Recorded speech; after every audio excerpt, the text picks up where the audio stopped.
আব্দুল্লাহ ইবনে ওমর রাদিয়াল্লাহু তাআলা আনহুমার বর্ণনা শুনেন। এক ব্যক্তি ফল কিনে ঘরে আসছে, ফল এই ফল যদি প্রতিবেশীর বাচ্চা দেখে, দেখার পর ওই ফল আপনি ঘরে নিয়ে গেলেন, নেওয়ার পর আপনি ফল কাইটে আপনার বাচ্চার হাতে দিলেন ফল খাওয়ার জন্য। আপনার বাচ্চা এই ফল নিয়ে দৌড়ে বাহিরে গেছে, যাওয়ার পর প্রতিবেশীর বাচ্চা আপনার বাচ্চার হাতে ফল দেখছে। ওই শিশু সন্তান আপনার শিশু সন্তানের হাতে ফল দেখার পর তার মাথায় আসবে, ওর বাবা ফল আনছে, আমার আব্বা আনে নাই। আল্লাহ রসুলের হাদিস প্রমাণ করে, আমার কোন উম্মতের শিশু সন্তান তোমার শিশু সন্তানের হাতে ফল দেখে কষ্ট পাবে, আমি নবী তুইটা সইতে পারি না।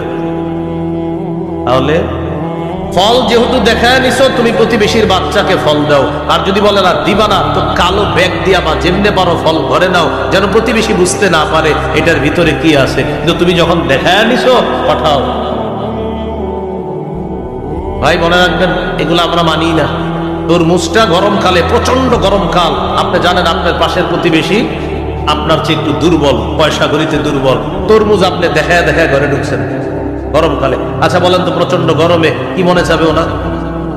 হ্যাঁ, একটু তরমুজ খাইতে আপনি সুন্দর দেখায় দেখায় নিয়েছেন, নেওয়ার পর আপনি পাঠান নাই, আল্লাহ রাসূল কষ্ট পাচ্ছে বিষয়টা। যদি বলেন আমি কাউকে দিব না, কালো ব্যাগ দিয়ে আপনি তরমুজ ঘরে নেন, যেন বুঝতে না পারে এটা কি ফুটবল না তরমুজ। আল্লাহ আমাদেরকে বোঝার তৌফিক দান করেন। আপনি আপনার প্রতিবেশীর পাশে বড় বাড়ি তুললেন, 2 তলা 3 তলা। আল্লাহ রাসূল সাল্লাল্লাহু আলাইহি সাল্লাম বলেন, তুমি যে 2 তলা 3 তলা বাড়ি উঠাইলা, পাশের প্রতিবেশীকে একটু বইলা নিও, হুজুর এটা কেন? আমার জায়গায় আমি বাড়ি উঠাবো। নবীজি বলেন, শোনো, তুমি বাড়ি উঠানোর পর এক পাশের বাতাস বন্ধ হবে, আমার উম্মতের বাতাস বন্ধ তুমি করলা, একটু বইলা করবা তো।